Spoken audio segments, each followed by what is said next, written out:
Hi everyone, it's Bibi here for Neat and Tangled, and today I'm going to be sharing a couple of ideas and inspiration using some of the products from the latest release, and briefly I'm going to be sharing some ideas to mix these products with previous releases products.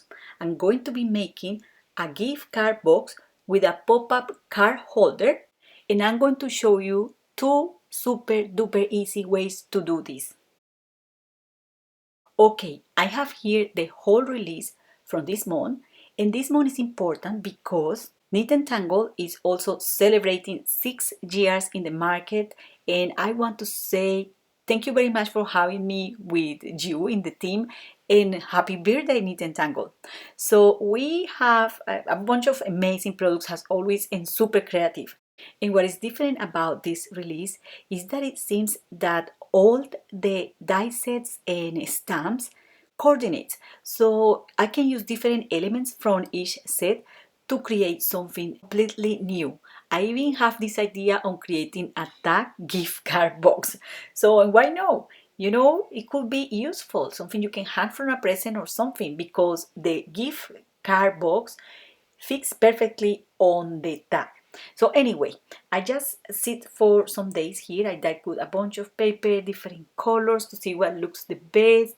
I did some stencil using Nuvo mousses as well, and I also did some tone on tone stamping, because I also wanted to share with you another options to customize these boxes, and from here the sky's the limit. You can make boxes for many different occasions, and for example here is a happy birthday one.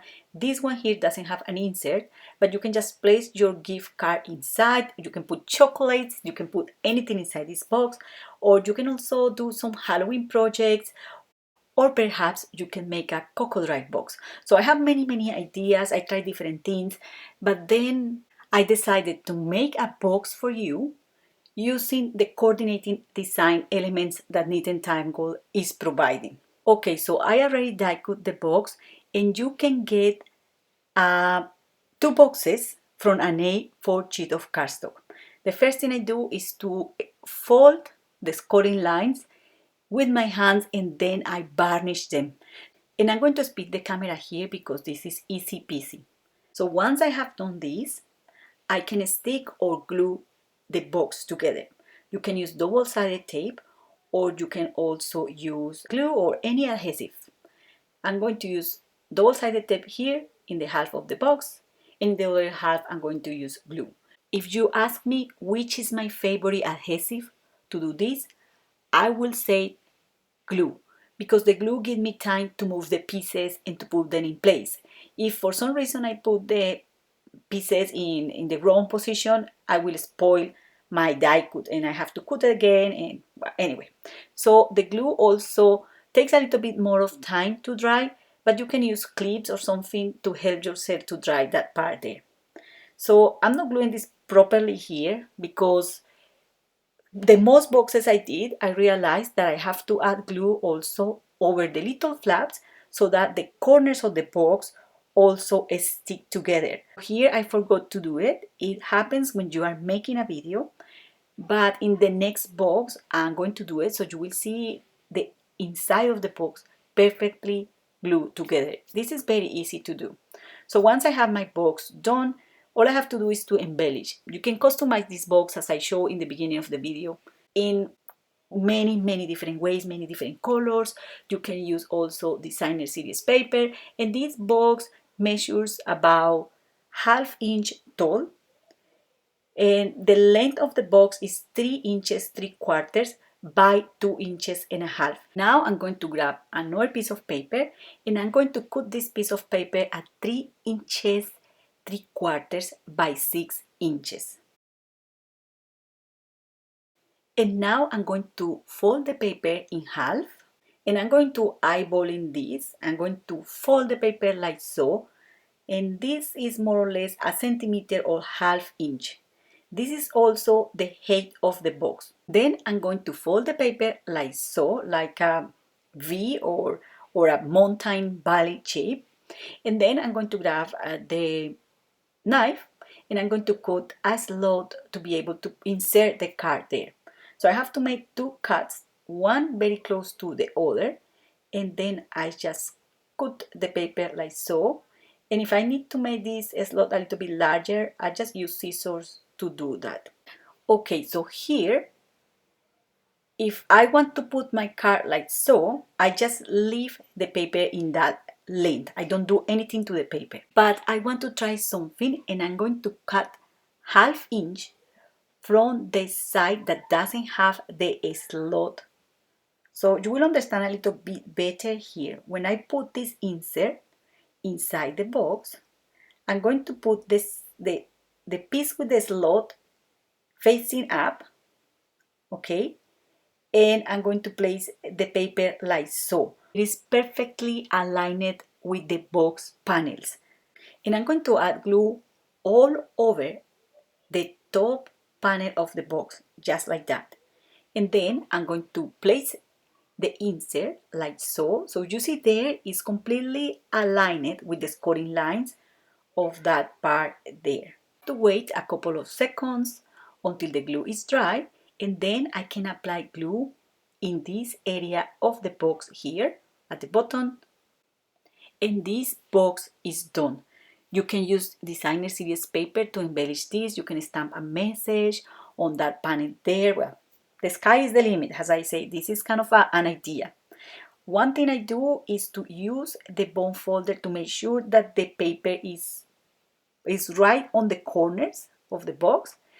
And because this cardstock is not so thick, I didn't leave an allowance between the edges of the insert and the box. So you see the insert is just the same width of the box.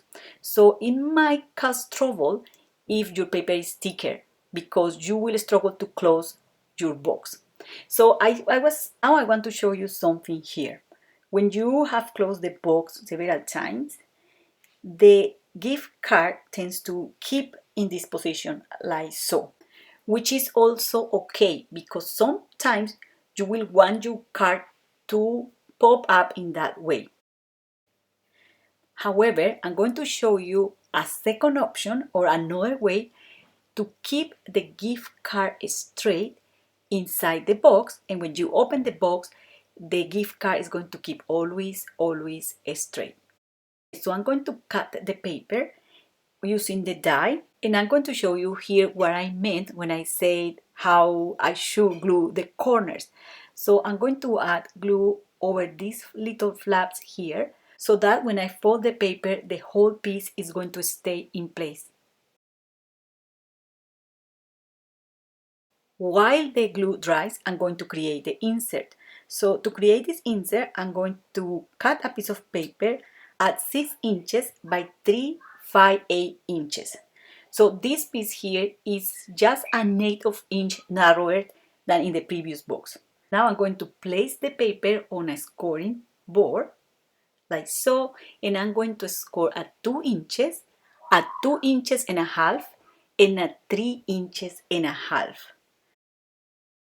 And now I'm going to create a slot just like I did in the previous box, and I'm going to do that in the narrower bead. So it's the bead that measures ½ inch. So I'm just doing here exactly the same I did for the previous box. I'm going to fold the scoring lines, but of course you can do that before cutting the slot.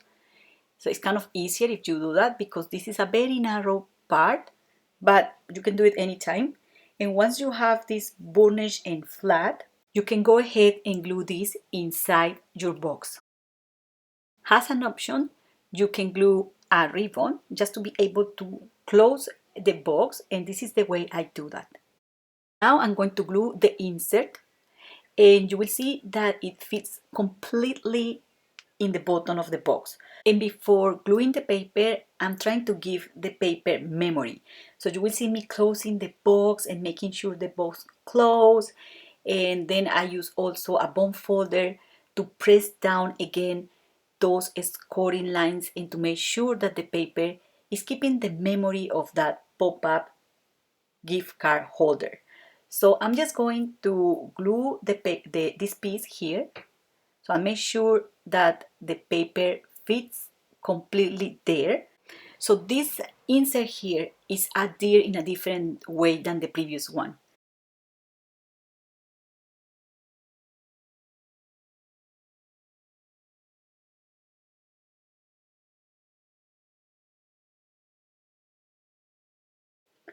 So now I'm going to glue the top of the insert to the top of the box. I'm just going to add glue in that area there, and I'm going to hold this until the glue dries. And this is how you make the mechanism or the insert to keep your gift card straight. Doesn't matter how many times you close the box, your gift card is going to keep straight. And to be honest, I like more this way. Don't say anyone, because I was looking for videos in YouTube and I understood that I have to do it the other way. And the truth is that the gift card is not going to stand up, it's going to lay flat inside the box. But anyway, any idea is welcome, because these are two ideas for you so that you can add a gift card holder inside your box. That's the main point of this video. You can also have a better look of the products. You can see here a 360 degrees of the box. You can also see how some products coordinates with the box, or how you can use different products to customize your box for different occasions. So I'm sure you know what I did for the topper of these two boxes here, but I'm still want to show you the process, so I'm going to squeeze 2 hours of work in 2 minutes.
So I also added a piece of ribbon there, and with the craft knife, I lift the paper and I push the ribbon in that area there. I was very surprised when I was coloring the flowers, because normally when you color on top of a heat embossed image using alcohol markers, the embossing powder tends to vanish or bleed.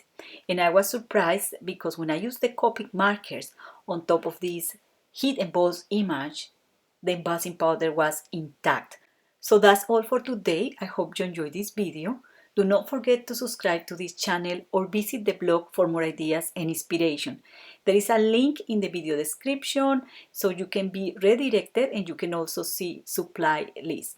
Thank you very much for watching, and happy crafting. Bye!